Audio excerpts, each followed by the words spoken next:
그래서 여기까지는 삼톡이라는 컨텐츠 자체에 대해서였다면 우리가 봤던 거에 대해서만 얘기를 해보고 싶어요. 저는 삼국지 톡에서 가장 인상적인 부분은 영웅들한테 집중하지 않았다라는 거였거든요. 예를 들어서 삼국지를 되게 다양한 해석들이 있으니까 그중에 어떤 해석들도 있냐면 범인을 뛰어넘어서 영웅을 뛰어넘어서 거의 신격화돼 버리는 경우들도 있어요. 아 그런 경우 많죠. 특히 관우, 아, 제갈량, 그쵸. 괴물이야 괴물 거의 거기에 있을 것이다 하면 매복하고 있으면 반드시 와. 그리고 뒤통수를 치려면 반드시 칠 수 있고 막 이런 말도 안 되는 불어라 dom낭품하면 불 진짜 불고 막 하늘을 달래기 위해서 만두를 빚어서 막 넣으면 만두 먹고 강이 잠잠해지고 막 이런, 그러니까 거의 신에 가까운 경지에 이르는 모습을 보여주기도 하거든요. 근데 이 작품에서는 그게 아니라 인간적인 고뇌를 되게 많이 합니다. 그 장면이 되게 좋았어요. 그러니까 어떤 장면들이냐면 물론 나관중이 쓴 삼국지 연의도 일부 그런 장면들이 있긴 있어요. 근데 촉발아서 나관중 씨는 거의 촉이 어떻게 삼국통일을 못했지? 그러니까 삼국지 연의만 보신 분들은 촉이 당연히 삼국통일 한 줄 아세요. 그런 정도로 쓰이는 작품이기 때문에 약간 그렇긴 하지만 개인적으로는 원소랑 조조의 관계에 대한 해석 이게 되게 흥미로웠습니다. 그리고 이게 약간 삼톡의 좀 초반부 핵심인 그쵸. 것 같아요. 그러니까 예를 들어서 원소의 죽음에 대해서 그리고 조조의 죽음에 대해서 이만큼 잘 다룬 작품이 있었나 싶기도 해요. 제 개인적인 감상으로는 예를 들어서 원소의 죽음 같은 경우에 원소는 끝까지 여기서는 내 죽음을 받아들이지 못하고 저주하면서 죽거든요, 하늘을. 맞아요. 네. 근데 조조는 마지막에 죽음을 받아들이고 편안하게 가요. 맞아요. 다 내려놓고. 그게 이 두 사람의 출발점이 달랐던 걸 대비시켜서 보여주는 것 같기도 하고, 사실은 친구였지만 너무나도 다른 이 두 사람을 보여주는 것 같기도 하고, 전 그게 되게 너무너무 좋았어요. 그러니까 물론 원소를 너무 과대평가하는 거 아니냐라는 말도 있긴 한데 그러려고 만든 작품이니까 뭐 어때요? 근데 원소를 이렇게 조명한 작품은 제가 알기로는 거의 못 본 것 같아서 정말 조조에 집중했을 때 조조가 그림자라면 빛 같은 사람이 원소고 조조가 빛이라면 그림자 같은 사람이 원소기도 하구나. 서로 대비되는 사람들이구나. 근데 저는 궁금했던 게 저는 이 작품으로 삼국지 콘텐츠를 처음 본 거잖아요. 근데 그러니까 저는 처음에는 조조랑 원소랑 되게 대등한 라이벌처럼 그려진다고 느꼈어요. 작품 봤을 때. 근데 점점 뭔가 조조가 점점 약간 원소의 약간 열등감을 느끼는 묘사로 나오잖아요. 그래서 그리고 원소가 죽고 나서도 조조는 계속해서 그 열등감에 시달리는 모습으로 나오는데 이게 다른 삼국지 콘텐츠에서도 그런 건지 아니면 삼국지 톡이 특히 이런 건지 저기 특히 그런 것 같아요. 그쵸. 저도 제가 처음에 봤던 작품에서는 조조가 열등감을 가진 것보다는 조조가 원소를 뛰어넘는 느낌으로 나와요. 그래서 원소는 점점 더 이제 뛰어넘는 그 좀 어리석은 선택들을 좀 많이 하기 시작하고. 그래서 원가 사람들이 원술 이 사람들이 둘이 진짜 개찌질하게 나오는 콘텐츠가 많아요. 맞아요. 오히려 조조한테 열등감 느끼고 맞아요. 쟤는 내가 가진 거는 쟤는 못 가졌는데 어떻게 저렇게 잘하지? 이 생각해서 막 혼자서 생각하다 자빠지고 막 이런 거 되게 많이 나오거든요. 근데 여기선 그렇지 않았다는 게. 그럼 밑바로서 네. 어떻게 느끼셨나요? 저는 되게 탁월한 해석이라고 생각해요. 오. 그러니까 내가 조조라면 어땠을까를 생각해봤을 때 나라도 그랬을 것 같아. 오. 그러니까 나는 어쨌든 얘는 서대 출신이잖아요. 네. 얼자 출신이었나? 아무튼 서울이란 말이에요. 그러니까 이 세계관 안에서 원래 친구일 수 있었던 이유가 원래 얘가 원가의 대장이 될 수 없기 때문이에요. 그쵸. 조조랑 친구가 될 수 있었던 이유가 그거예요. 그러니까 원씨가 어떤 원씨냐면 그 재상을 3대를 만들어낸 명문가예요. 우리나라 치면 국무총리가 3명 나온 거야, 한 집안에서. 말도 안 되는 집안이야. 그 집안에서 살아남기 위해서 얘가 한 게 6년상을 치른 거예요. 아버지 돌아가셨을 때 그리고 양어머니 돌아가셨을 때 6년상을 치르는 걸 보여주면서 그 일을 악물고 그걸 참아낸 거잖아요. 그 진짜 독한 놈이잖아. 이 독한 놈인 걸 이미 알고 있던 조조가 친구가 될 수 있었던 이유는 그 6년상이 있기 전까지는 얘는 어디 그 감히 겸상도 못할 존재였어요.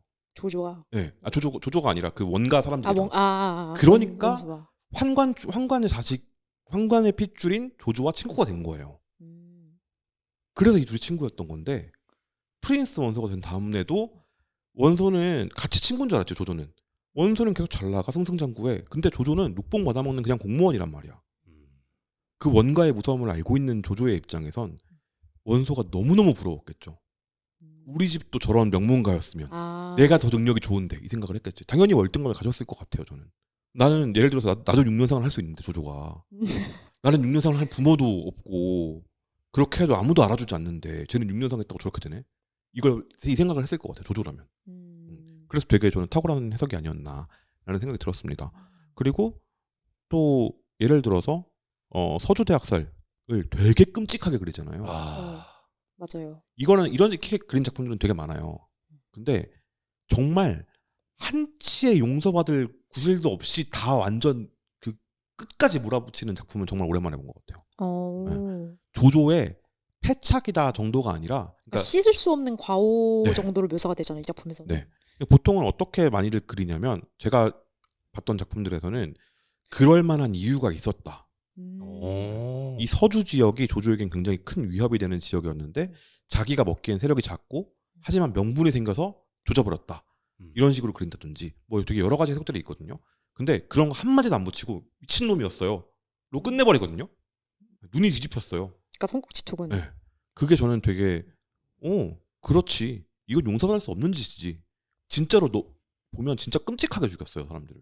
그런 식으로 그렸다거나 아니면 뭐 삼국지톡에 등장하는 순욱의 최후. 저는 빈찬. 그 정사나 아니면 이런 데서는 연이나 이런 데서는 연이었구나. 빈 찬압을 보내고 순욱이 자결하고 그 머리를 담아서 보냈다. 뭐 이런 식으로 나오거든요. 머리를 담아서 보냈어요. 찬압에다가 이렇게 뭐 이런 식으로 묘사가 돼요. 왜 맨날 정사가 돼?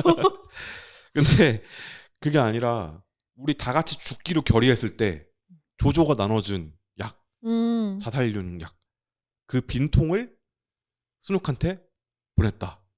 그럼 순욱이 그걸 받고 이 약통을 비우라는 의미시구나 하고 먹고 죽잖아요. 심지어 이게 다른 작품들에서도 그런지 모르는데 순욱하고 조조 처음 만났을 때 순욱이 자기 먹는 도시락 조조한테 나눠주는 게 좀 만남이었잖아요. 비워버린 찬압. 그러니까 순욱은 나눠줬는데 조조는 그쵸. 빈거 보내고. 너무 그게 대단한데? 라는 생각이 들었어요. 그러니까 현대인의 감각에서 네. 빈 도시락통을 보내는 건 좀 이상하잖아요. 아 그쵸. 그러니까 뭐지? 치우라 분리수거라든가. 근데 그걸 그 중간에 서사를 하나 끼워 넣어서 매칭이 되게 만들었다. 탁월하다라는 생각이 들었습니다. 그리고 죽음 묘사에서 진궁을 빼놓을 수 없죠. 진궁은 어떤 사람인가요? 그러니까 진궁은 처음에 약간 지방 공무원이었는데 조조가 이렇게 잡혀오잖아요. 그래서 조조가 나 현상금 걸려있는데 내가 그 2배 줄 테니까 나 풀어줘라 했는데 진궁이 이 녀석 좀 약간 좀 크게 될 인물인 것 같은 걸. 야망이 큰 것 같은 걸. 그래서 이 녀석을 따라서 가볼까 했는데 이것도 그 아마 삼국지톡 좀 약간 오리지널이 좀 더 들어간 것 같은데 그 누구였죠? 여책사? 아무튼 조조가 그러니까 자기 도와준 노인을 여백사. 여백사. 그래서 지철 없이 나오는 얘기예요. 그래요? 여백사 죽이고. 네. 조조 원래 쓰레기였구나. 네. 조조는 원래 쓰레기예요. 왜 조조 좋아하세요? 조조를 좋아하는 게 아니라 위나라를 좋아하는 거예요. 무슨 소리 하십니까? 이거 되게 약간 전 조씨들을 좋아하지 않아요. 거기에 책사들을 좋아하는 거지. 네. 가후라든지 아니면은 뭐 여기 진궁도 마찬가지고. 진궁은 바른소리가 죽잖아요. 바른소리하는 신하를 죽이는 뭐다? 폭군이다. 전 되게 당연하게 약간 네, 조조는 별로 왕을 좋아하지 않아요. 좋아한다고 생각했어요. 아니요. 그럼 촉바도 유비가 아닌가요? 촉발은 유비가 아닐 수는 없어요. 유비가 껴있긴 하죠. 근데 유비의 비중이 낮을 뿐이죠. 유비 레인저. 유비 레인저. 네, 그렇죠. 5호 대장군이나 뭐 이런 거.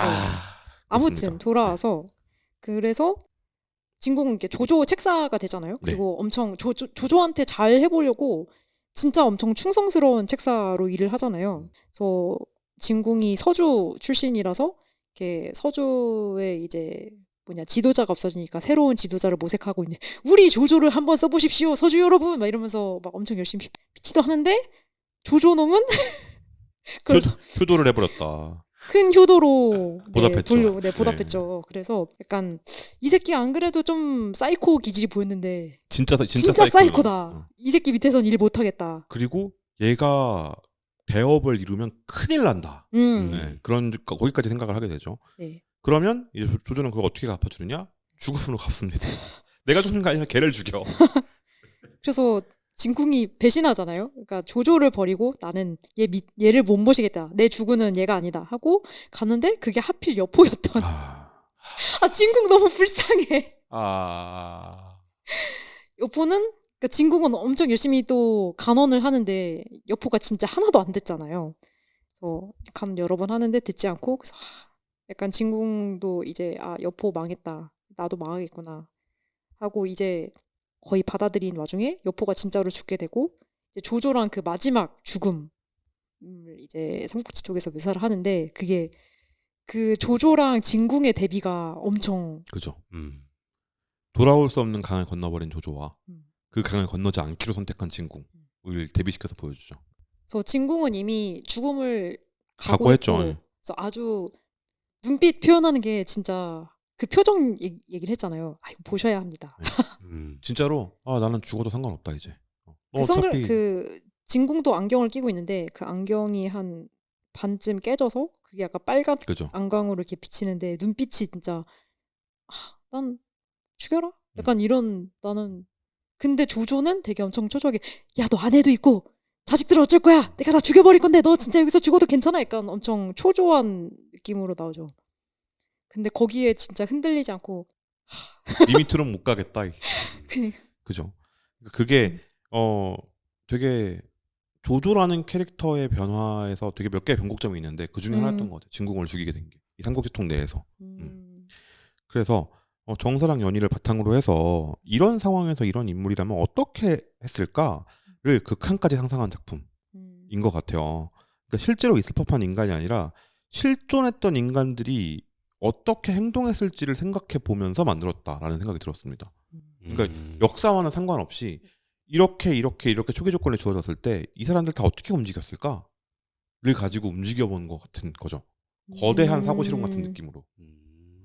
그 안에서 진궁이라는 캐릭터가 여기에 있었으면 이렇게 말하는 게 진궁은 그렇게 죽었겠다. 예를 들자면.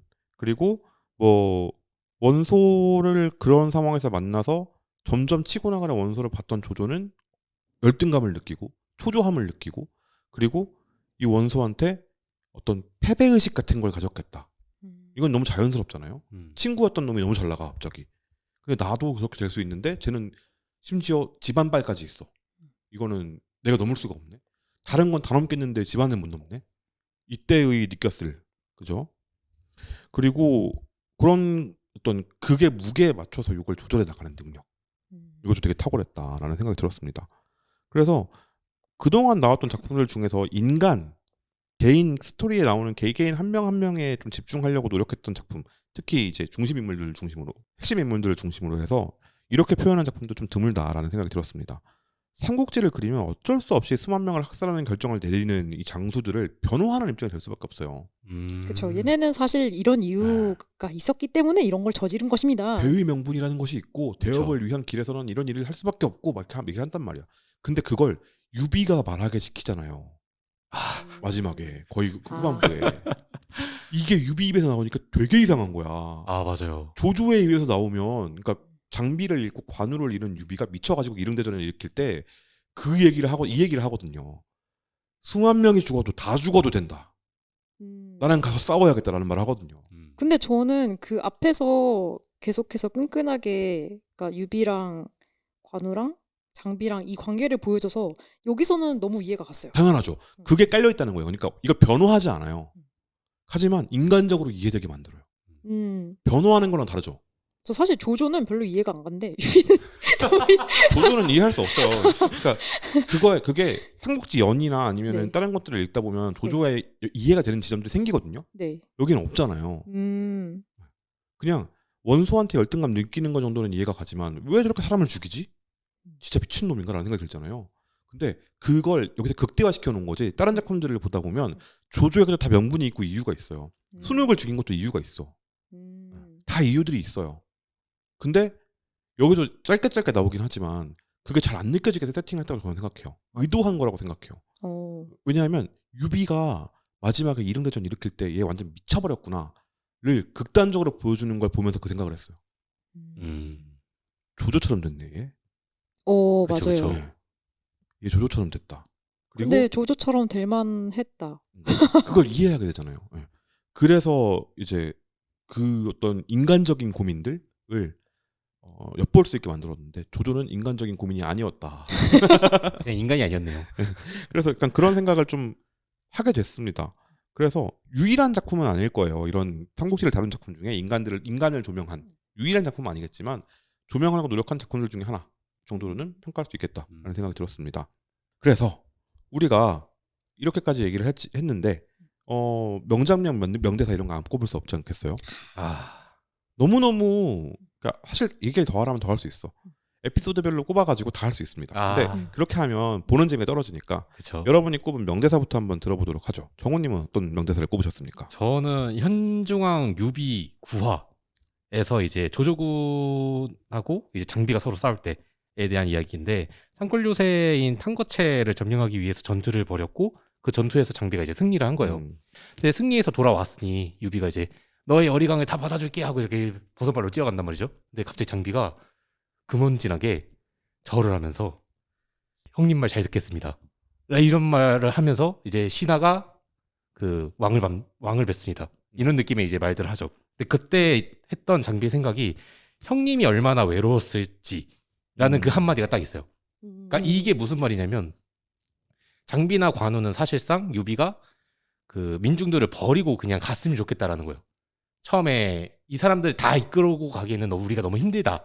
그러니까 당신이 챙길 것만 챙겨라 라는 마인드였는데 어느 순간 유비가 이 사람들로부터 도움을 받았다는 걸 본인도 이제 느끼기 시작하고 그리고 우리는 형님의 뜻과 마찬가지로 우리도 사람들을 그 사람을 하늘처럼 따르겠습니다 라고 하면서 이제 절을 하는 장면이었거든요.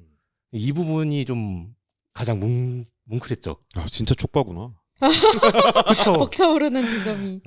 촉바들의 그 공통적으로 느끼는 지점들이 약간 그 다 있어요 하나씩. 그 형제였던 관계에서 군신으로 바뀌는 순간이라든지. 그렇죠. 이게 그 순간이잖아요. 그러니까요. 그러니까 그것도 되게 감동적이긴 하죠. 한중왕 유비 구화였고요.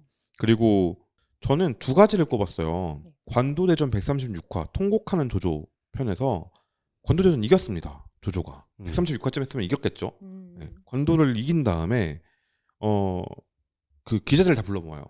그리고 원소 무덤 앞에 가서 통곡을 막 하는 그걸 합니다. 쇼를 해요. 그리고 맞습니다. 백보 밖으로 다 물려요 사람들을. 그리고 죽은 원소의 무덤 앞에서 독대를 하거든요. 거기서 뭐라 그러냐면 그랬더냐 지금 이 조조가 있는 건 망할 니놈 공이었더냐 하면서 막 화를 내요. 근데 눈물을 막 흘리고 있어. 이 악물고.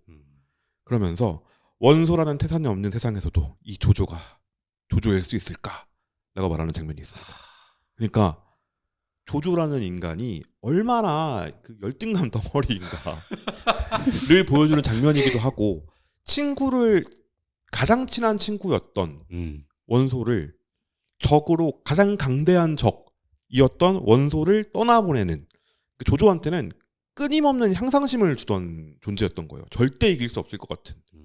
너무나 강대했고 너무나 다 가지고 있고 심지어 나에 대해서도 속속들이 알고 있어. 근데 나는 쟤를 모르거든. 왜냐하면 6년상 하는 걸 보면서 조조도 얼마나 놀랐겠어요. 내가 알던 친구의 모습이 아닌데 싶었겠잖아. 그런 걸 보면서 그걸 내가 무너뜨렸구나. 내가 죽였구나 내 손으로를 깨닫고 나서 무덤 앞에서 어떤 이 끊임없는 원소에 대한 도전과 향상심이 이제는 천하를 향해서 뿜어져 나가게 되는 시점이라고 저는 생각이 들었어요. 그 전까지는 내가 한나라의 신하로서 또는 원소의 적으로서 이걸 고민했다면 이 삼국지 톡 내에서 이 에피소드 다음부터는 천하를 얻기 위한 싸움으로 조조의 어떤 그게 바뀌어 나가는 장면인 것 같아서 이걸 하나 뽑았고요. 그리고 입촉 6화 무모한 주유 4편에서 주유가 손책 넌 수많은 전투에서 저승사자와 내기에 모두 이겼다. 단 한 번만 빼고 라고 다음 컷으로 넘어갑니다. 그리고 우리의 꿈을 어쩌라고 혼자 가느냐 함께 천하를 어쩌더니 라고 말하면서 돌진합니다. 그 다음 컷이 말 타고 날아가요. 상대방 진영으로. 그래서 도덕 하면서 따라가 애들이. 근데 칼에 베이면서도 아픔이 멀다 도저히 죽을 것 같지가 않아.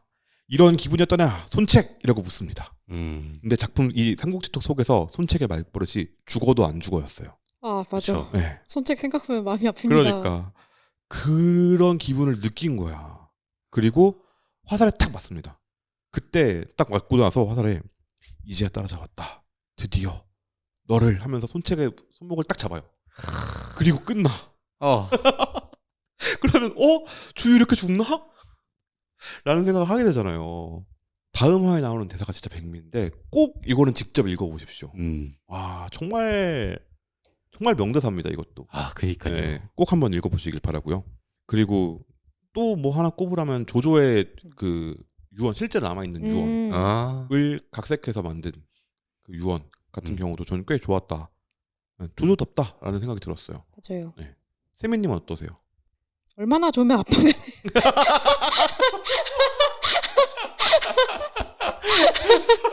그렇지. 삼국지톡이면 그대로 나올만 하지. 아니 저 약간 그 삼국지 원전을 잘 몰랐으니까 그 약간 유명한 드립들을 잘 몰랐단 말이에요. 네. 그러니까 장비가 그렇게 아가리 파이터인지랑 아. 제갈량이 그렇게 아가리 파이터인지 몰랐어요. 대단하죠. 제갈량은 거의 그 거의 모든 작품에서 랩배틀 최상위급. 맞아요. 디스전 진짜. 그래서 파티피플 공유 그래서 비트 위에 그래서 나그네. 이러면서 진짜요? 저 안 봤거든요. 근데 사실 독설도 잘해요. 오. 엄청난 독설가였고 네, 독설 진짜 어. 잘해요. 독서가이기도 하고 독설가이기도 하고. 맞습니다. 그렇습니다. 그거랑 명복을 레이저빔. 네, 그런 유쾌하고 재밌는 대사가 이게 약간 많아서 삼국지톡에서만 할 수 있는 드립들이 꽤 많았기 네. 때문에. 그 오관육참에서 나오는 네. 그 길을 비켜라 안 된다 촥 이런 거든지. 저 그 뭐냐 초선이 했던 그 여포 죽고 나서 여포 머리 챙겨가면서 시아버지 가방에 들어가신다. 이것도 진짜 찢은 드립이다. 어떻게 이런 상황에서 이런 드립을? 그러니까 이런 드립들이 이 작품을 계속 그 진지하게 푹 있다가도 나와서 깔깔깔깔 웃다 다시 들어가게 만들고 이런 매력이 있는 것 같아요. 좋습니다. 그리고 최장수 또는 책사. 책사 장수.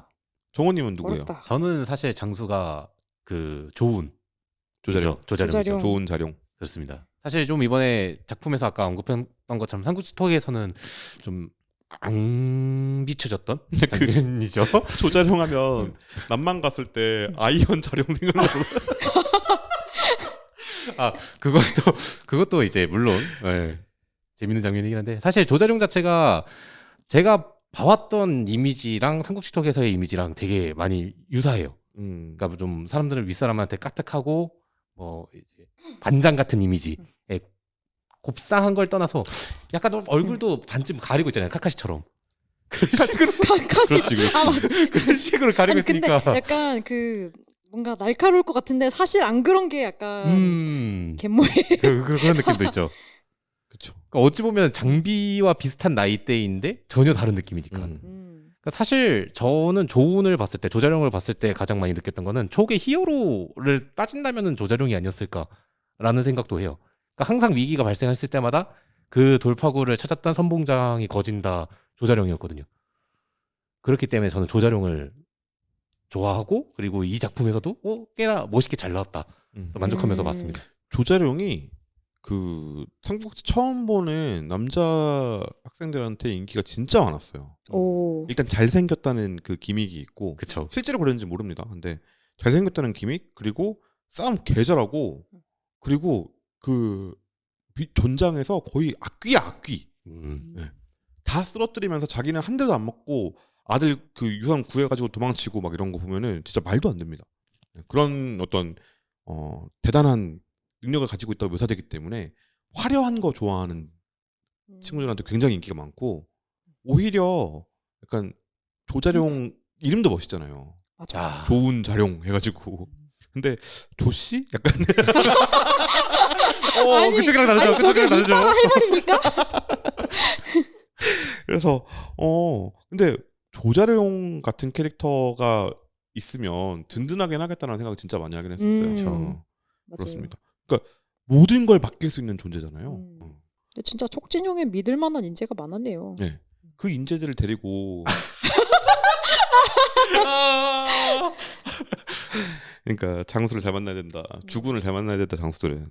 저는 아까 얘기했던 대로 한동안은 여포였고 저 처음에는 유비였어요. 오. 왜 유비였냐면 약간 주인공처럼 그려지잖아요. 연희에서는. 그리고 정말 그린 것 같은 선비예요. 진짜 유교의 화신처럼 그려지단 말이에요. 그러니까 되게 멋있어요. 그리고 말도 잘하고 그랬는데 근데 한 고등학생 때쯤 와서 다시 보니까 다 마음에 안 들어. 뭐가 그렇게 마음에 안 들었나요? 결국 이긴 거 사망이잖아요. 그쵸. 그 뻘짓 해놓고 져서 마음에 안 든다? 지들끼리 지지고 볶다가 결국 남 좋은 일만 한 거예요. 그게 약간 답답하네. 약간. 그러면은 다 마음에 안. 그래서 특히 유비가 아니어도 해당되는 말이잖아요. 고등학생 때, 네, 항상 질풍노도의 시기일 때. 그래서 역사에서는 어떻게 다루고 있나를 봤어요. 별로 안 나와. 아 진짜요? 실제 역사 사학계는 이 맥락이 중요하거든요. 그래서 이 뒤에 춘추전국 시대 나오는 그 증검다리 중에 하나 후한 멸망 삼국 시대 그다음 잠깐 있고 그다음에 춘추전국 시대 이렇게 넘어간단 말이에요.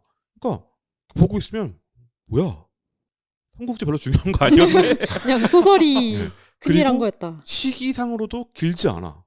왕조가 몇 대가 이어가고 한 게 아니라 그 조비 있고 그 다음인가에서 멸망하거든요. 그렇죠. 그러니까 약간 이게 뭐지? 이렇게까지 볼 게 아닌가? 근데 왜 이렇게 재밌지? 막 이러면서 그랬던 시절이 있었어요. 그러니까 아무도 없던 시대. 그러다가 그래 여포는 지 주먹 하나 믿고 비록 멍청하지만 지 주먹 하나 믿고 앞으로 뚜벅뚜벅 걸어갔구나. 여포가 좋다라고 생각했다가 최근에 또 바뀌었습니다. 최근에는 주유가 좋아졌어요. 제가 주유가 위에 있었으면 그냥 통일인데라는 생각을 해요. 어떤 점에서요? 그러니까 주유가 가지고 있는 능력치가 적벽에 역전됐다고 생각해 보세요. 적벽 역전. 그러니까 물론 방통 때문이라고 쪽받으는 얘기하겠지만 그걸 완성시킨 건 주유란 말이에요. 물론 제갈량이라고 얘기할 수도 있어요. 제갈량이 바람을 불게 하지 않았으면 바람은 그냥 불었어. 쇼를 한 건 맞죠. 네. 그 쇼를 한 거지 바람은 주유가 더 잘 알았을 거라고 그 지역에 살았으니까. 그렇죠. 네. 그런 걸 생각했을 때 만약에 주유가 5가 아니라 위에 있었으면 적벽의 양상이 바뀌었을 것 같은 거예요. 그랬으면 거기 삼국지는 끝났어. 약간 게임 체인저라고 생각하기 때문에. 네. 그리고 주유가 보여주는 이 손가에 대한 손씨들에 대한 어떤 그 무한한 충성심. 이게 비록 사패지만 조조를 향했다면 와. 무섭다 이건. 이래서 와. 삼국지 게임이 나오는구나. 네. 이런 조합 약간 네. 만약 이랬다면 약간 순욱 주유 곽가야 이걸 어떻게 이길 건데? 근데 나머지 다 필요 없어. 제갈량 한 트럭 가도 안 돼. 이거 한 트럭이면 지겠다. 그래서 약간 제갈량 셋 때 그렇게 하면은 제갈량 이 한 명 한 명이 제갈량 하나한테 안 되는데 어떻게? 1대1로 싸우면 다 깨지는데 어떻게 이깁니까? 그 삼국지 코에이 삼국지에서는 제갈량이 그냥 갓이에요. 갓. 맞아요. 그리고 이 순욱 주유 곽가를 다 데리고 있는 조조? 그러면 순욱과 주유의 충성심에 의해서 조조도 감화됐을 수 있어. 과연? 조조가 순욱은- 충성심으로 감화될 인물이라고 생각하세요? 근데 한 명이 말하면 죽여버리면 되지만 두 명이 말하면 그 다수결의 법칙에 의해서 3명 중에 2명이 말하는데 다 이상한가? 내가 이상한 건가? 라는 생각을. 조조는 대효도도하는 사람인데 사실 각과는 모르겠지만은 그 이야기에는 조금 동의를 됩니다. 어느 정도는 생각할 수 있지 않았을까? 그러니까 아예 그 인지의 범위에 들어와 있지 않다가 물론 인지에 들어와 있었을 거예요. 안 들어와 있었으면 그런 행동을 할 리가 없으니까. 인지의 범위 안에 들어와 있다가 이거를 어떤 그 납득하는 과정.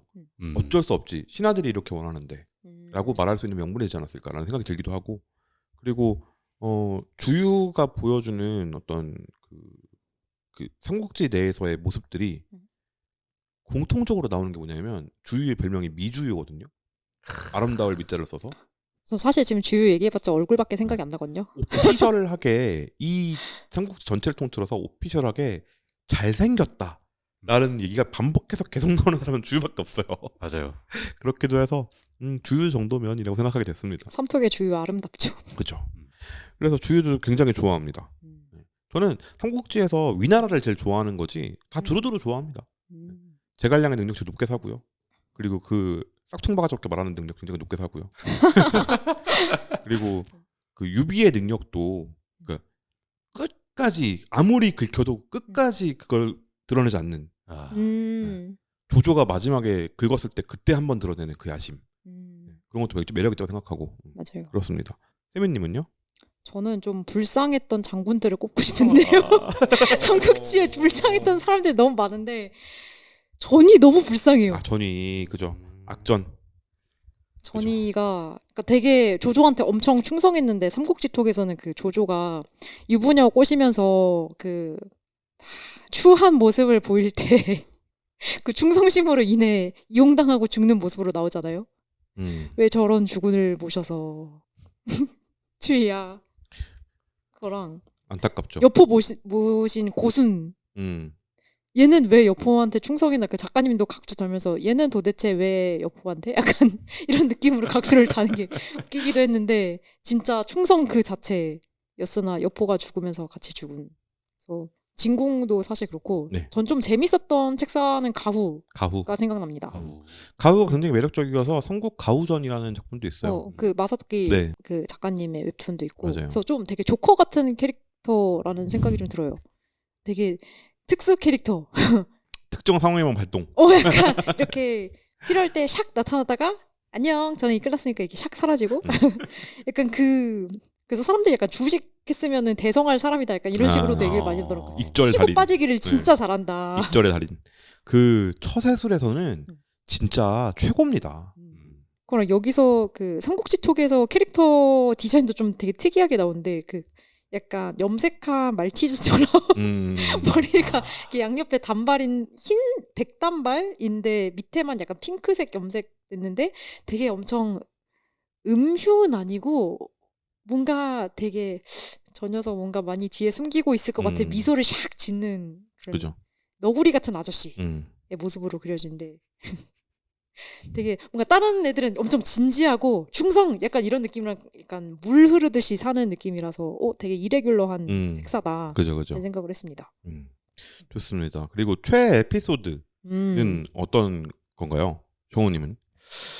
야, 이게 원래 예전 같았으면 적벽대전을 뽑았을 텐데, 네, 삼국시톡을 보면서 출사표와 오정원의 별이라는 에피소드가 제 최애가 되더라고요. 그러니까 제갈량 자체가 워낙에 신격화가 되어 있는 인물이기 때문에 사실 제갈량이 생각하는 대로 그냥 모든 게 다 물 흘러가듯이 흘러간다라고 작품들을 그전에는 다 봤어요. 근데 이 작품에서는 오히려 좀 더 인간다운 면모를 너무 많이 보여주다 보니까는 지금까지 봐왔던 제갈량과는 전혀 다른 모습이었던 거죠. 그러니까 제갈량도 사실상 많은 사람들의 목숨을 앗아간다에 본인은 벌을 받을 거다라는 작품은 그 대목은 다른 작품에서 똑같이 나오긴 해요. 그렇지만은 그거를 이제 더욱더 인간적으로 잘 표현해 준 것도 있고 그리고 이건 제갈량의 그 함정이다. 공명의 함정이다라고 외치는 그 부분도 원래는 현악기 다른 거를 연주했던 걸로 알고 있는데 피아노로 바꿔서 하더라고요. 맞아요. 그러니까 그런 면모들을 보면서 내가 지금까지 봐왔던 제갈량과는 또 다른 해석이구나 싶어서 제 최애 에피소드는 이제 제가 언급했던 요 부분이 된 것 같습니다. 저는 되게 꼽기 어려웠거든요. 너무 많아. 삼국지톡의 최애 에피소드. 방금 그 출사표 얘기해서 출사표 바로 앞에 나오는 게 이제 그 유비 사망이잖아요. 그렇죠. 저 유비 사망 이후에 그 유비 유언을 기자회견장에서 읽는 모습이 나오잖아요. 네. 나 그거 보면서 진짜 한 4번을 돌려봤어. 거기 그 말을 하잖아요. 저 량이가 이렇게 외롭게 될 것이라는 걸 알고 계셨습니까? 죽음. 맞아요. 너무 마음이 아픈 거야 그게. 저 이게 약간 그 연쇄 무너짐 같다는 생각이 드는 게 그 관우랑 장비가 죽고 나니까 유비가 미치는 것도 무너지고, 이해가 되고 유비가 죽고 나니까 제갈량이 미치는 것도 이해되고 그래서 이 녀석들 너무 끈끈한 사이라서 그 사라졌을 때 파급력도 배로 받는구나 약간. 괜히 티셔츠를 준 게 아니에요. 그니까 티셔츠로 이어진 끈끈한 그 티셔츠를 주지 말았어야지. 바보들. 근데 거기서 그걸 읽다가 유비폰 들고서 읽다가 무너지잖아요. 제갈량이. 아 탈sak하고 주전죠. 네. 울지도 않았단 말이야. 제갈량은 사람들이 막 수근수근 거리잖아요. 죽으니 죽었는데 어떻게 눈물 한 방 안 흘려? 사페 아니야? 막 이런단 말이에요. 근데 그걸 읽다가 폭삭하고 쓰러지는데 그 앞에 장면이 뭐냐면 강해져야 한다. 내가 약해지면 안 된다. 이거 하면서 눈에 막 핏대 서가지고 이 약물고 버티고 있는 거였단 말이야. 그러다가 거기서 그 얘기를 하잖아요. 약한 일은 아무리 작은 것이어도 하지 말고 착한 일은 아무리 큰 것이라도 자랑하지 마라. 뭐 이런 얘기를 막 해요. 그러니까 막 그런 얘기를 하면서 그걸 보고서 군군 시즌 부부자다 막 이런 얘기, 유교적인 얘기를 막 하죠.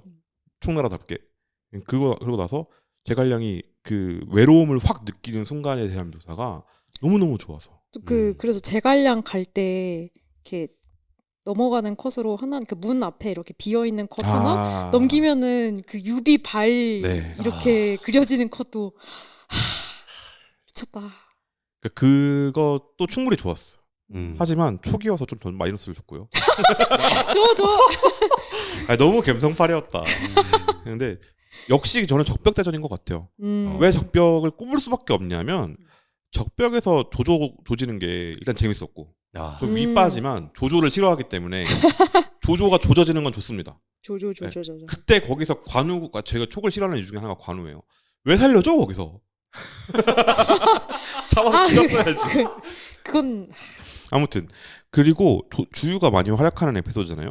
근데 무엇보다 중간에 이 치열한 심리 싸움이 나오잖아요. 아, 그쵸. 방통이 들어가서 뭘 하고 제갈량은 뭘 하고 그걸 보는 그 거친 생각과 흔들리는 눈빛으로 지켜보는 오나라 사람들 막 이런 거 나오는데 결과를 알고 있잖아 나는. 그러니까 편안한 거예요.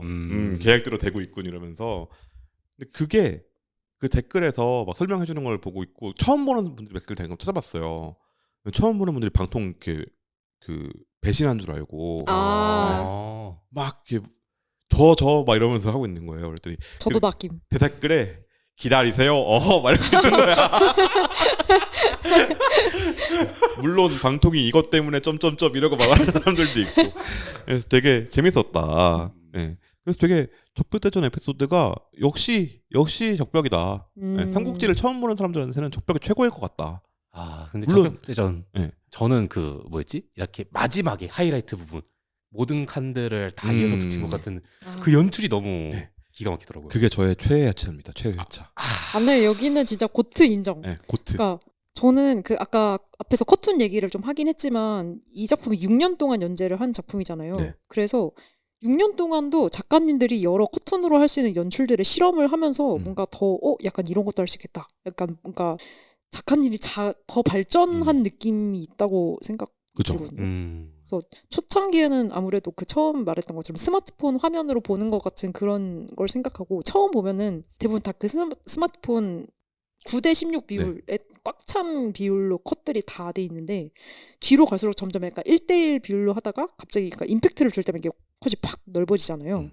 약간 그런 식으로 하는데 약간 그 2회차가 진짜 커튼으로 어디까지 할 수 있는지 보여주지. 30개가 다 하나의 컷이고 병풍처럼 이어져 있고 그 안에서 스토리가 이어집니다. 아 미친 자들. 미쳤다 진짜. 진짜 저 이거 딱 처음 본 다음에 네. 2회차를 딱 처음 보고 미쳤다 하고 제가 그때 심사를 하고 있었어요. 우리네 우리 만화. 그래서 거기다 이렇게 삼국지 톡 비고 사유 적벽 64화 그랬던 기억이 납니다. 네, 그렇습니다. 그러면 또 세민님은요? 저는 뭔가 두 분이 되게 멋있는 에피소드들을 얘기해 주셨으니까 저는 좀 반대로 좀 초창기 에피소드들 약간 그때 분위기가 되게 좋았던 것 같아요. 약간 진짜 약간 야 얘들아 우리 황건적 잡으러 가자 하고 야 우리 십상시 잡으러 가자 우리 동탁 때려잡자 약간 이렇게 하면서 공통의 적이 있던 시절. 낭만의 시대. 그러면서 약간 이 지역 저 지역에서 뭔가 각자 일어나서 그 서로 세력들이 부딪히던 그죠. 애들이 다 살아 있고 활발하게 이게 컬러풀한 진영으로 나눠져 있는 공손창과 여포가 살아있던 그 시절 약간 활기 넘치고 그 시대에 약간 낭만이 있지 음. 않았나 하는 생각이 듭니다. 삼국지 많이 보신 분들이 좋아하는 거기도 한데 그때의 분위기 그게 되게 왜냐면 뒤로 갈수록 너무 비극이고 저는 비극적이고 조조가 변한 걸 보기가 힘들었어요.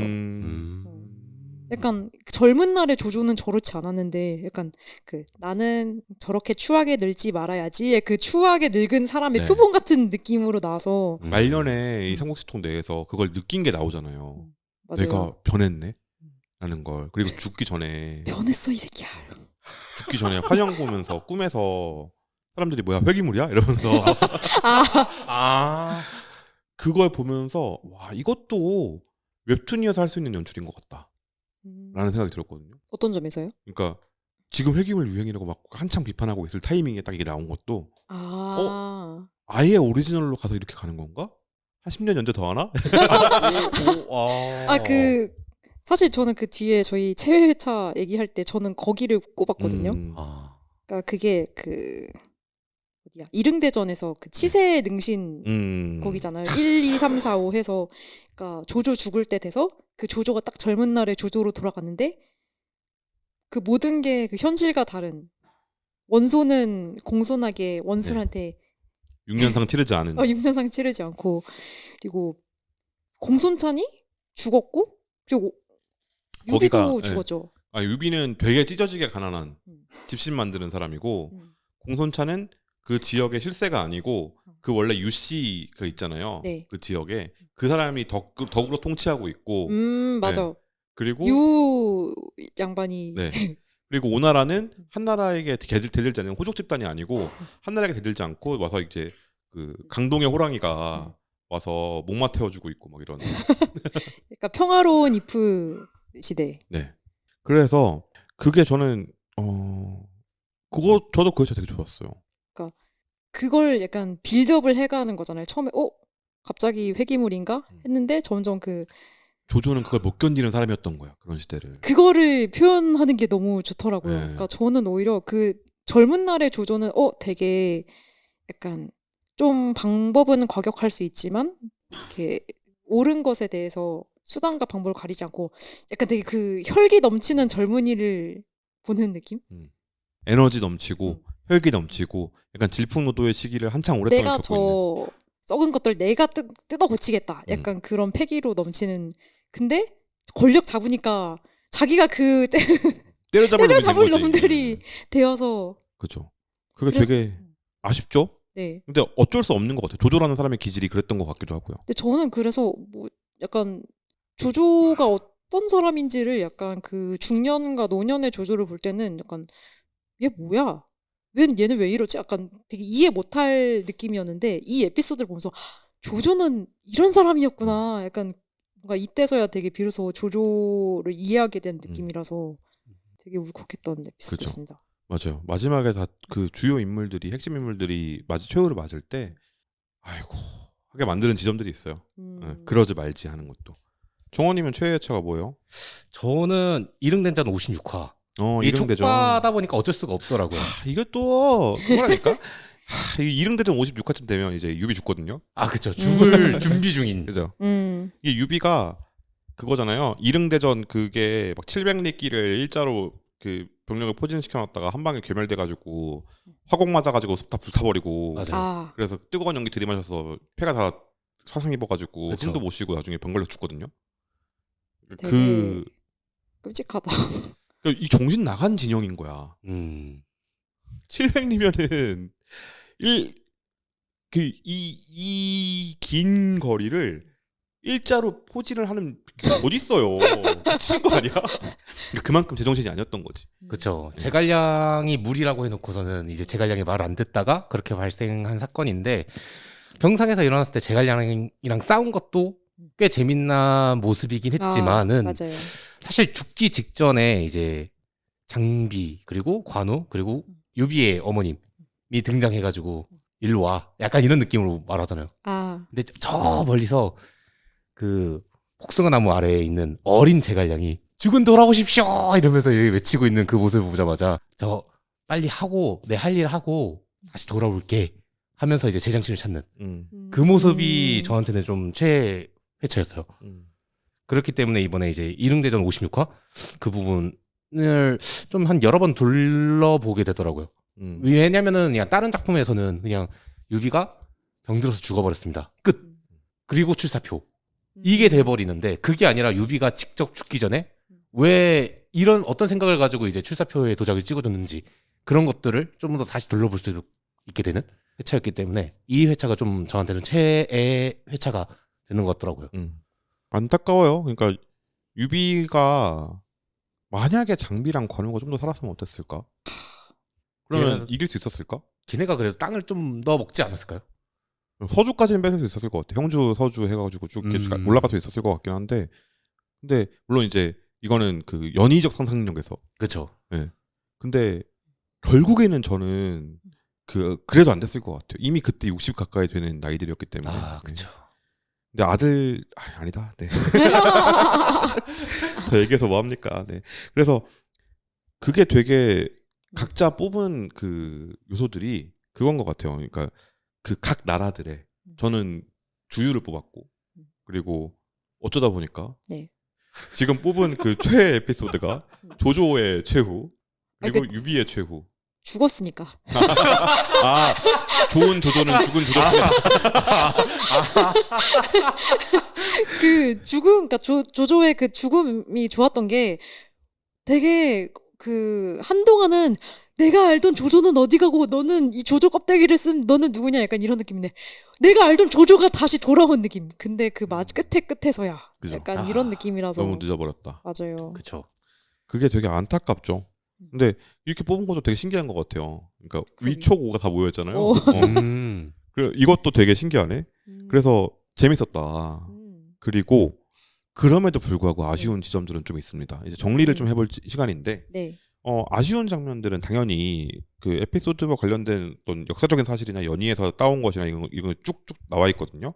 근데 초반부에는 그 모든 회차가 다 끝나고 나서 마지막에 맨 마지막 컷에 있었죠. 그 컷에 정리를 해놓으셨었어요. 그쵸. 그러니까 뭐 예를 들어서 삼국지톡 말고 조선왕조실톡에서 부록 같은 느낌으로 정리를 해줬었는데 그게 아니라 정사랑 연희가 이제 그 각 컷의 밑에 각주로. 각주처럼.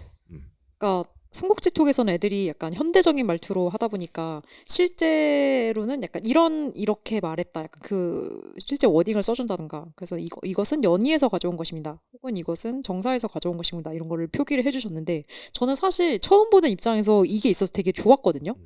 그러니까 이게 완전 어떻게 보면 약간 가공의 콘텐츠잖아요. 그러니까 무엇을 어떤 식으로 가공했는지 같이 볼 수 있어서 좋았는데 점점 사실 그것은 정사가 아닙니다. 약간 이런 뭐가 어디부터 어디까지가 진짜인 거지? 그래서 이제 약간 믿을 수가 없어진 이거 정사 아니야? 약간 그런 느낌이 되기도 하죠. 그래서 그게 좀 오류들이 생기면서 몰입을 좀 방해하는 요소들이 생겼던 것 같아요. 근데 그거는 당연히 아쉬운 부분이기도 하고요. 그리고 독자의 입장에서도 읽는데 자꾸 방해가 된다는 느낌이 들 때가 있었어요. 맞아요. 왜냐하면 댓글에서 내가 원하던 정보들을 좀 찾아서 같이 공감을 하고 싶은데 화내고 있는 사람들 보면 하고 나오게 되거든요. 이게 약간 그 방해가 되는 요소로 작동을 했던 것 같기도 하다. 근데 그럼에도 불구하고 그 아쉬운 지점이 있음에도 불구하고 독자 경험, 그러니까 읽는 경험 자체는 저는 나쁘지 않았던 것 같아요. 왜냐하면 커튼이라는 한계를 명확하게 알고 있었고 여기서 엄청나게 그러니까 매 회차에 그 대전이 나올 때마다 이렇게 옆으로 쫙 30컷씩 넘겨가지고 이거 반복되면 한 번 나와야 간지인 거거든. 그 맞는 연출은. 말이에요. 예. 계속해서 그게 나왔으면 오히려 그게 줄었을 것 같아요. 예. 그리고 무엇보다 이 모든 전투를 다 스케일 있게 표현을 하면 관도와 적벽의 임팩트가 줄어듭니다. 그렇죠. 예. 근데 이 작품에서 관도대전이 가지고 있는 그 임팩트는 앞부분에 최종 보스급으로 등장했던 동탁을 물리친 다음에 짱을 먹기 시작했던 원소의 몰락. 압도적이었던 원소의 몰락. 그리고 조조의 부흥. 인 줄 알았는데 적벽에서 한번 깨갱. 이게 두 번의 그 큰 파도거든요. 이 큰 파도에 연속으로 몰아치는 이 큰 파도에 어떤 그 임팩트가 줄어들면 뒤에서 임팩트를 세게 쳐줄 수 있냐? 다 죽어요 여기선. 죽는데 임팩트를 실어야 돼. 왜냐면 앞에서 이렇게 우리랑 같이 어야둥둥하면서 같이 커왔던 애들이 죽었답니다 하면서 보여준단 말이죠. 인간은 모두 죽어요 여러분 이렇게 보여줘야 되니까 그게 삼국지가 담고 있는 어떤 아이러니기도 한 거잖아요. 이 영웅들도 모두 죽었다. 그러니까 그걸 살리기 위해서라도 뒷부분의 전투는 스킵할 수밖에 없었던 건 맞는데 그거에 아쉬움을 느끼는 분들도 분명히 계시겠죠. 저도 개인적으로 아쉬웠던 전투들이 몇 개 있고 에피소드들이 몇 개 있고 이거 끼워 넣었으면 참 좋았을 텐데 라는 생각이 들기도 했었는데 그건 이 작가의 해석이니까 라고 이해하고 보면 뭐 못 볼 건 아니다 라는 생각이 들었습니다. 저는 그러니까 이 얘기에서 전 처음 봤던 입장으로 아쉬웠던 점은 그러니까 삼국지를 좋아하시는 분들이 약간 삼국지를 즐기는 방식 중에 하나가 저희가 앞에서도 얘기했던 것처럼 약간 이 장수나 이 책사는 이런 능력치가 있는데 약간 이 전투에서는 또 약간 이런 전략을 구사했고 약간 그런 그래서 얘가 이쪽으로 가면은 어땠을까? 약간 어떤 능력치를 발휘했을까? 그 삼국지 게임도 약간 이런 것들을 좀 재미 포인트로 그죠. 삼은 것 같아요. 근데 그쵸. 삼국지 총만 봐서는 사실 그거를 잘 모르겠어요. 그러니까 어떤 책사가 사실 막 제갈량이 그 막 진짜 막 최고의 책사였다고 둘 분이 말씀을 해주셨잖아요. 그냥 저는 봤을 때 그냥 똑똑한 애구나. 약간 솔직히 이 정도의 인상밖에 없거든요. 그러니까 얘가 특별히 어떤 점에서 뛰어난지는 솔직히 구체적으로 별로 와닿지 않아요. 그러니까 전투에서 실제로 막 이런 전술을 행했다라고 구체적으로 언급된 거는 아까 말씀 주유나 아니면은 하비성 전투 때 순욱이 이렇게 둑을 터트려서 물로 다 쓸어버리는 그런 전략을 편다던가. 그것도 미친놈이죠.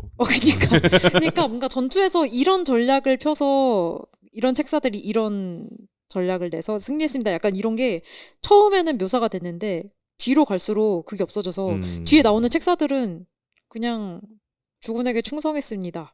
약간 그러니까 서로 그 관계는 이 캐릭터랑 이 캐릭터 이런 관계를 맺었다까지는 아는데 그런 점들이 좀 와닿지 않아서 그럴 아쉽다. 수 있을 것 같아요. 그러니까 전투를 알고 있는 사람들은 네. 왜 스킵했는지도 이해는 가지만 표현했으면 좋았겠다. 저 같은 사람도 있고 네. 스킵하더니 참을 수 없어 같은 사람도 있지만 모르는 입장에선 왜 이렇게 다 유약해졌지? 다 챙챙챙 하면서 싸우던 애들이 왜 말로만 싸우지? 그러니까 그 어떻게가 묘사가 되지 네, 않으니까 뭐 졌다, 이겼다. 근데 그럼 이겼구나. 약간 그냥 별로 감 없이 그죠? 네 그런 느낌. 그리고 싸움이 나오는 거는 뭐 아까 제가 말씀드렸던 뭐 주유가 그 뛰어드는 장면이라든지 뭐 이런 식의 액션들은 있지만 사실 커툰이 액션을 표현하기 좋은 그 연출 도구는 아니어서 일부러 그런 것도 있을 것 같다는 생각은 해요. 하지만 방금 말씀하신 대로 책사들의 능력치가 보이지 않는다. 이건 좀 아쉽다. 삼국지를 보는 재미 중에 하나가 그거거든요. 책사들의 수싸움. 그쵸. 네. 어디로 병력을 이동시켜서 막 이래. 그게 한 초중반까지는 있었는데 후반으로 갈수록 되게 옅어진다는 느낌을 받았어요. 그러니까 처음에 한 5,000명에서 10,000명 사이의 병력을 가를 때는 그걸 보여줄 수가 있었는데 20만, 30만, 막 100만 막 이렇게 되니까 이걸 할 수가 없는 거죠. 네. 그것도 분명히 아쉬운 지점이긴 합니다. 정호님은 뭐 없었어요? 저는 좀 뭐라고 해야 되지? 너무 가볍게 봐서 그런가 좀 아쉬웠다라는 생각까지는 안 들었는데 사실 그 부분이 있었던 것 같아요. 어떤 부분이냐면 다른 작품들을 봤을 때는 조명하던 부분들을 오히려 이제 삼국지톡에서는 조명하지 않고 다른 작품에서는 조명하지 않았던 부분을 삼국지톡에서는 조명을 하다 보니까는 그냥 진짜 가볍게 본다고 그냥 쓱쓱 넘어가는 거면 상관이 없는데 그거를 깊게 보는 순간부터 좀 혼란이 오더라고요. 그런 부분이 조금 아쉬웠다. 예를 들어서 비중 있는 캐릭터가 갑자기 스킵되고 갑자기 병상에 누워서 맞아요. 죽어간다거나. 저는 이런 것들도 좀, 그러니까 좀 임팩트 있던 그러니까 전 조조가 그 죽음의 임팩트로서 후반부에서 제일 고점 찍고 나머지 약간 너무 이 캐릭터 이렇게 간다고 싶었던 캐릭터가 되게 많았던 것 같아요. 그럴 수 있을 것 같아요. 그러니까 이 캐릭터들한테 이제 익숙해졌는데 갑자기 애들이 폭삭 늙었다거나 그리고 약간 행방이 사라진 애들도 많아요. 묘연해진 가후 같은 경우는 그러니까요. 가후도 어떻게 되는지 안 나왔고. 가후는 원래 역사에서는 되게 오래 살아요. 거의 80까지 살거든요. 대박 조비 전사. 옆에도 있어요. 조비 옆에도. 되게 오래 살고 처사슬도 끝내주는 사람인데 끝에 한 번도 안 나오죠. 그렇죠. 이런 점은 좀 아쉽다. 그리고 저는 여포랑 초성 커플이 굉장히 마음에 들었는데 그래서 그 둘의 딸인 금미가 계속 나오잖아요. 그래서 금미가 그려지는 것도 되게 약간 이 녀석 크게 뭔가 미래가 기대된다 했는데 아이일 때 모습은 계속 나오다가 갑자기 어느 순간 증발하고 그리고 뒤 후반부에도 좀 캐릭터들이 여러 명 등장했는데 다들 뭔가 약간 밍숭맹숭하게 있다 사라진 느낌. 육손도 네. 그렇고 근데 오나라가 원래 그래요. 우리나라는 좀 그게 좀 심한 것 그래서 같아요. 그 자매 네. 그 자매들도 뭔가 자매들 선반? 걔네 그 다른 삼국지로 보시잖아요. 네. 이가 갈리실 겁니다, 진짜. 음. 그래서 막 그 댓글에 막 얘가 희대의 악녀입니다 네. 해가지고 어디까지 가나 보자 했는데 나오지 않았어. 그러고 보니까 진짜 초선은 원래는 이제 여포를 꿰기 위한 좀 그 뭐라 해야 되지? 전략상의 결혼? 이에 맞아요. 가까운데 이 작품에서는 그런 게 아니라 아예 그냥 좀 날라리스럽게 나오니까는 그 부분도 조금 둘이 엄청 특이하더라고요. 사랑꾼으로 나오는 것도. 그쵸. 조조 그거는- 보고 있냐? 뭐 그거는 이제 그 어느 정도 각색이라고 볼 수도 있겠는데, 그쵸. 근데 이제 방금 말씀하신 건 스킵돼서 음. 아예 내가 궁금했던 거 볼 수 없게 돼버린 게 좀 아쉽다는 거잖아요. 네. 근데 그거는 삼국지의 스케일상 맞아요. 특히 적벽 이후로 삼국지 그 두 가지 엔딩이 있거든요. 삼국지를 보시는 분들 중에 원래 찐 엔딩 말고 보통 어떤 엔딩이 있냐면 적벽 이후 기억 못함. 아. 오장원의 별 이후 기억 못함. 그 뒤로 삼국지가 있다는 걸 몰라. 음. 이런 경우도 되게 많아요. 그러다 보니까 이 뒤에 부분에다 힘을 싣기에는 아무래도 관심도 떨어지기도 하고. 아무래도 뭔가 좀 더 기억에 남고 인상 깊었던 캐릭터들은 다 좀 초반부에 몰려 있는 것 같아서 맞아요. 약간 그 그리운 느낌이 드는 것도 그 앞에서 초반부를 꼽게 됐던 것도 네. 약간 그런 이유가 아닐까. 그래서 싶습니다. 그런 캐릭터들의 뒷얘기를 계속해서 그려주시면 어떨까. 그니까 차라리 그랬답니다. 이렇게 살고 있답니다. 뭐 이런 맞아요. 것들을 그려주시면 어떨까. 물론 이제 엑스트라들이나 이런 것들 그려주시긴 했지만 그래서 그런 아쉬움들은 좀 있습니다. 저도 분명히 아쉬운 부분이 좀 있었어요. 그러니까 삼국지의 진짜 그 찐 엔딩이 어디냐를 가지고 얘기를 하다 보면 사마위 얘기가 안 나올 수가 없거든요. 그쵸. 사마위 얘기가 나오고 사마위 다음에 뭐 어쩌고 공명의 함정에다 2번 당하고 뭐 사마위 능력치 개 허접인 막 이런 얘기 나오고 막 서로 긁어요. 근데 그걸 할 새도 없이 끝나버린 느낌이 좀 있어서 제갈량에게 오랜만에 등장한 호적수라는 느낌인데 그쵸. 아, 그게 아니라 그렇구나. 그냥 전 지금도 이러다 그러니까 이게 축바 10점에서 쓰여진 연인 기준이에요. 그러다 보니까 그런 건데 이것도 되게 아쉬운 지점이긴 해요. 그러니까 이제 정리를 좀 해보자면 네. 삼국지 톡은 삼국지 연의 그리고 정사 삼국지를 바탕으로 해서 현대적 감각으로 재해석한 아까 저희가 얘기했던 대로 무적 핑크 평역 삼국지라고 보는 것이 옳을 수 있다. 그래서 그래서 아쉬운 게 정사와 연의를 설명해주고 그거에 맞춰서 어떻게 해석했는지를 보여주겠다라고 했던 그게 후반부에 지켜지지 못한 게 좀 아쉽다. 하지만 이건 물론 참작의 사유는 분명히 있다라고 볼 수 있겠고요. 그럼에도 불구하고 커툰이라는 걸 활용해서 이 정도까지 어떤 그 무거운 이야기를 커툰에 담을 수 있다는 걸 증명해냈다는 점. 그리고 그 스케일은 어쩔 수 없이 커툰이라는 방식 때문에 아쉽지만 적벽 64화에서 보여준 임팩트는 굉장했다. 네. 동의합니다. 네. 약간 이거 연출 교본의 역사로 하나의 약간 네. 예시로 실릴 법한 반드시 나와야 된다고 생각합니다. 진짜. 그러니까 스크롤 연출에서 계속 얘기를 했다면 가로 스크롤 연출도 가능하다라는 걸 보여준 첫 사례라고 저는 생각해요. 적어도 제가 알고 있는 하나는 첫 번째 사례고 그래서 굉장했다. 그리고 무엇보다 삼국지라는 어떻게 보면 고리타분하고 이제는 고전으로만 소비되고 더 이상 뉴비들의 진입이 어려웠던 컨텐츠에 뉴비들이 들어갈 수 있는 진입로 하나를 뚫었다라고 볼 수 있을 것 같아요. 진입한 유비 여기 있습니다. 그런 정도로만 봐도 충분히 높게 평가할 수 있을 만한 작품이다. 뭐 명작의 관어를 올렸냐 이건 개개인마다 평가가 다르겠습니다만 충분히 의미 있는 작품이고 충분히 재미있는 작품이다라고 볼 수 있을 것 같아요. 어떠셨어요? 삼국지톡 한마디로 좀 정리하시자면 처음 본 입장에서 아주 솔직하게 네. 잘생긴 남캐들이 떼거지로 나와서 좋았다. 이거 굉장히 중요합니다. 진짜 중요합니다. 아니 근데 그 사실 남자들이 많이 나오는 만화를 많이 본 입장에서 이렇게까지 각기 다르게 매력을 가지고 인체를 탄탄하게 심지어 애들이 얼굴 헤어스타일 막 이런 거 다 다를 뿐만 아니라 체형도 다 다르게 맞아요. 생겼잖아요. 그래서 하렘물을 보는 기분이 이런 기분 잘 차려진 뷔페가 또 이렇게 또 있을 수가 없다. 그리고 저는 이걸로 확실히 삼국지에 대해서 흥미를 갖게 되어서 오. 좀 다른 창작물들 많이 보고 싶어요. 오. 네. 좋습니다. 궁금합니다. 역시 이제 드라마 3국 보시게 되면 네. 어디까지 보셨는지 가끔씩 업데이트 해주시면서 저 지금 약간 1순위로 생각하는 게 드라마 삼국이긴 해요. 같이 한번 얘기를 나중에 나눠보는 것도 좋습니다. 재밌겠네요. 정호님은 삼국지도 어떠셨어요? 오랜만에 접한 삼국지라서 더 재밌게 본 것도 있긴 하고 최근에 지인이 자꾸 이제 신삼국지라는 이제 드라마가 있어요. 중국 드라마가 있는데. 그게 그거예요. 아 그래요? 네. 그 이야기를 자꾸 하다 보니까는 한번 드라마로도 봐봐야 될까? 그 생각을 좀 하고 있거든요. 사실 영화로는 접했었지만은 드라마로 제가 접한 적은 없어요. 워낙 길어서 네. 한 50분 되는 게 95화예요. 와 대단합니다. 그래서 그래가지고 그것 때문에 좀 오랜만에 다시 삼국지를 조금 더 접하고 싶다라는 생각이 좀 더 커진 이 기회가 되었습니다. 좋습니다. 지금까지 저희 삼국지 톡 리뷰였고요.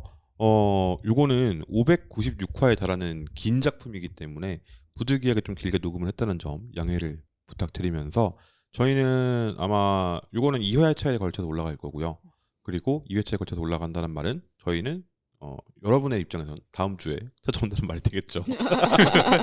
그러면 다음 주에 다른 작품 리뷰로 돌아오도록 하겠습니다. 다음 주에 만나요. 안녕. 안녕.